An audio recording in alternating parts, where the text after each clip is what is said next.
más importante. A mí me gusta mucho Sánchez. Pero bueno, miren, aumento de salario se produjo ayer. Celebramos ese aumento de 19%. 2 partidas, 15% ahora en abril, 4% en febrero del próximo año. Pienso que es un logro importante. Yo decía ayer que Gustavo Olivo había dicho temprano, en la mañana de ayer, que él tenía la información de fuente confiable de que habría acuerdo en el Comité Nacional de Salarios. En efecto, tal cual Olivo lo proyectó, se produjo este acuerdo. Era también, digamos, previsible, usted proyectaba el hecho de que el presidente iba a estar ahí. Sí. Si el presidente iba a estar, lo lógico es que no fuera a negociar, sino a estar en el momento de que se anunciara el acuerdo arribado. El presidente, recuérdese que en el discurso, el 27 de febrero, dispuso que el Comité Nacional de Salarios se reuniera y negociara. No puede disponer nada porque es un elemento tripartito, pero digamos, puede disponer que se convoque y que se abran las negociaciones, y fue lo que hizo, pidiéndole que se dispusiera un aumento superior a la inflación acumulada. La inflación acumulada anda por el orden del 16-17% en los últimos 22 meses, 20 meses, que es el tiempo del pasado aumento salarial, que fue en agosto, julio del año 21. Se consiguió un 15% más el 4% del febrero. Es básicamente la inflación un poquito más. Creo que es razonable, porque tampoco podía llegarse a lo que las centrales sindicales estaban solicitando, por un tema de que la idea no es que los trabajadores ganen más pero no haya empleo.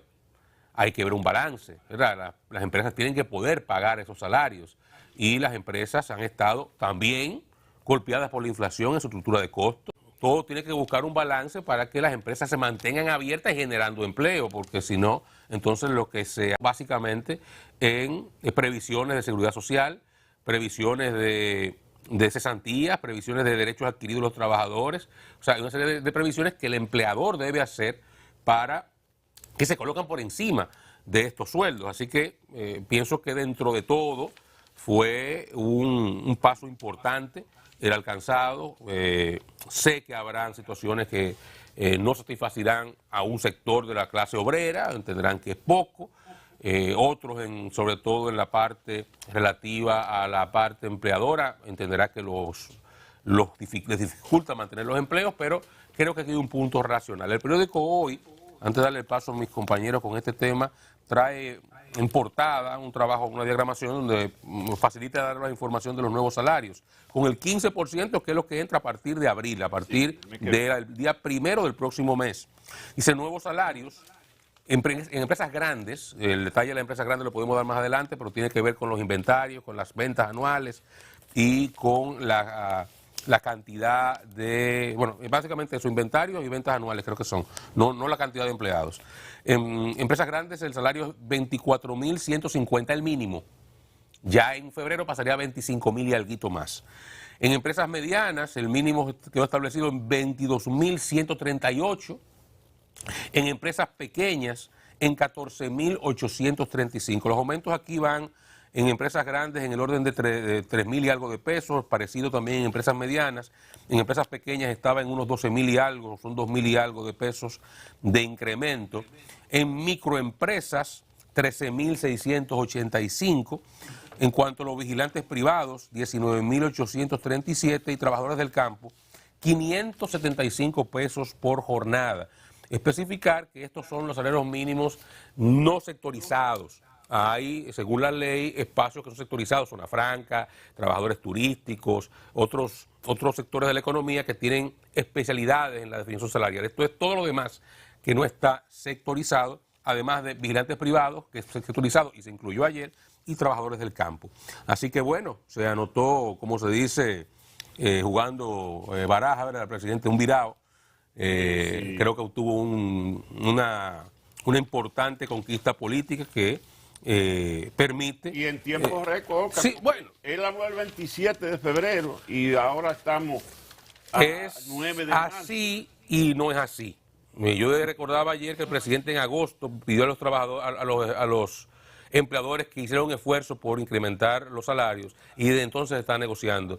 Aunque no fuera necesariamente en el comité que se convocó más temprano, y el ministro de Trabajo tenía tiempo haciendo acercamientos con los sectores para lograr esto. Ahora el presidente le dio un impulso definitivo lo metió en el discurso. Y lo adelantó, porque no tocaba por ley hasta julio.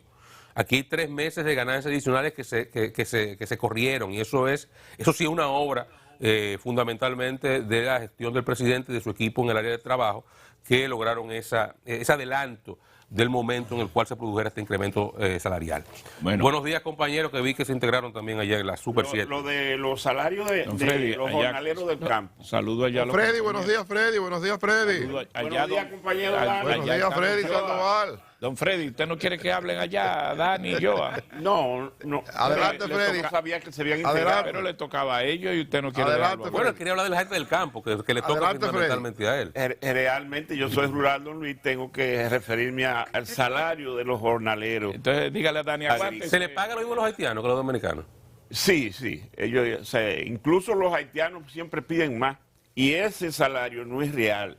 Es el mínimo. ¿Cuánto que le están diciendo que le pagan? 575 se elevó a 598. Mire, el que no paga 800 en el campo. Chóquela aquí.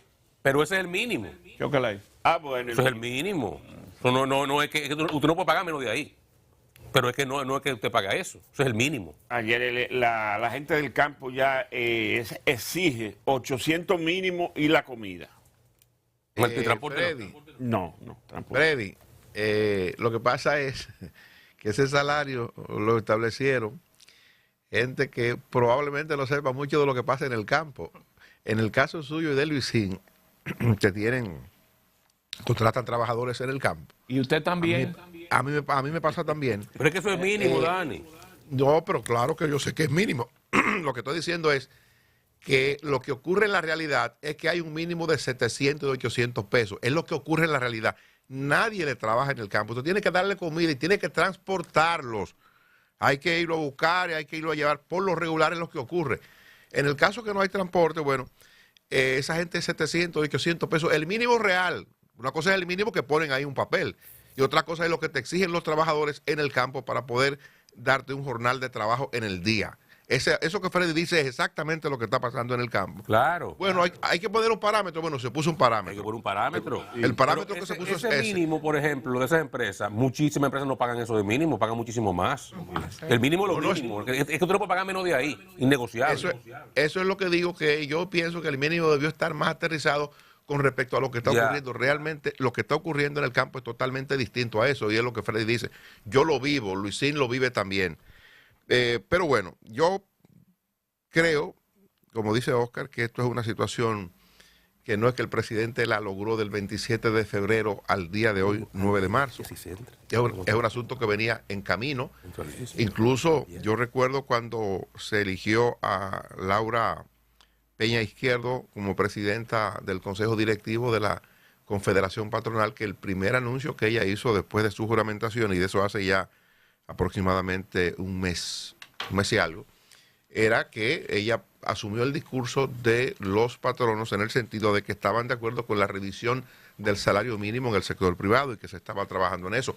Yo había referido que la única cuestión era que los trabajadores estaban demandando el 30% y los patronos entendían que eso era exagerado porque pudieran quebrar empresas medianas y pequeñas que no podían absorber el aumento.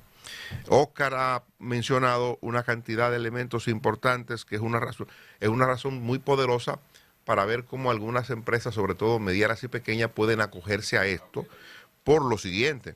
No es solamente que el dinero se ha puesto caro, no es solamente que hay un tema de inflación, que la materia prima para bienes y servicios se ha incrementado.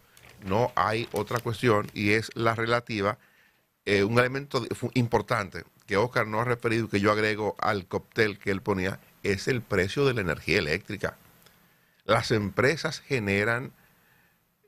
operan con energía eléctrica y lo que ha ocurrido con el precio de la energía eléctrica es sumamente importante. El impacto en el costo de producción con el tema de energía eléctrica para cualquier empresa. Nosotros, por ejemplo, que hacemos televisión,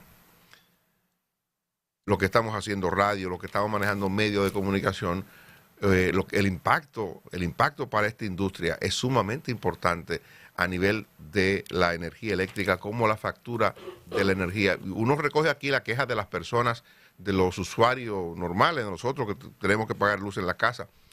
Pero lo que pasa a nivel empresarial es sumamente importante, el impacto es duro. Entonces, es verdad que hay muchos elementos que de alguna manera han aumentado muy considerablemente el precio en el costo de producción final. Y este nuevo ingrediente que era necesario, es necesario por lo que estaba ocurriendo, por lo que el propio presidente admitía, se ha dado con el poder adquisitivo de las personas. Había que producir una revisión en el mínimo, que en el sector público tendrá que venir algo distinto. El presidente habló hace poco con el caso de los miembros de las Fuerzas Armadas y la Policía, pero los miembros de las Fuerzas Armadas y la Policía es un grupo de alrededor de 55.000, 60.000 personas. Digamos, en el mayor de los casos, si usted le suma las tres instituciones de las Fuerzas Armadas y la Policía, pudieran llegar 70 o 80, algo parecido. Pero aquí tenemos un número que debe rondar los 500.000, 600.000 empleados públicos, que eso tendrá que ser revisado en su momento. El empleador de esos, el principal jefe de eso es el presidente de la República, quien ha convocado al Comité Nacional de Salario para que se dé lo que se ha dado en el día de ayer, que entrará en vigencia en la primera etapa a partir del 1 de abril con el 15%, el 4% va a aplicarse para el mes de febrero del año próximo, del año 2024. Habría que ver lo que pasa, como siempre ocurre cuando se producen estos aumentos a través del Comité Nacional de Salario, vienen las quejas, pero se va haciendo el ajuste en el camino. O sea, las empresas habrán de acomodar su situación, hacer su reingeniería interna para poder cumplir con esto. Creo que el presidente ha quedado bien, porque el presidente, no hay que dudarlo, que ha sido el motor que ha estado tratando de que se cumpla con esto de la indexación. Y el presidente fue el que convocó, como debe ser, y esperó para dar el anuncio. Yo no sé cómo se hacía el presidente ayer, porque estaba en varias actividades, estaba en el acto de la mujer, estaba participando en la comisión para el tema Haití, que terminó ayer pasada a las 8 de la noche, y arrancó a dar la rueda de prensa también para el Ministerio de Trabajo cuando concluyó la discusión sobre el 19% que finalmente se logró. No sé cómo se la ingenió, pero el hombre estaba como Luisín, como Luisín y como Dios, en todas partes. Rindió ayer. Bueno,